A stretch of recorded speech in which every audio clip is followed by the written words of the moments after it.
சமீப காலத்தில் பணியாளர்கள் மத்தியில் காணப்படும் முயற்சி குறைவு மிகவும் ஏமாற்றத்தை தருகிறது. We are really disappointed with the lack of effort being shown by staff members recently.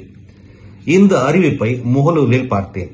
இதில் காணப்படுவது பண்பாட்டு இடைவெளி, அதாவது கல்ச்சுரல் கேப் ஆகும். பணியாளர்களை குறிப்பிட்டு அழைப்பதால் ஊக்கத்தை அளிக்க முடியாது.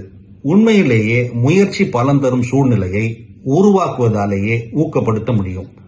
தாங்கள் கவனிக்கப்படவில்லை என்று அறியும் பொழுது உயர்திறன் செயல் கொண்ட ஊழியர்கள், அதாவது ஹை பர்ஃபார்மர்ஸ் சோர்ந்து போவார்கள்.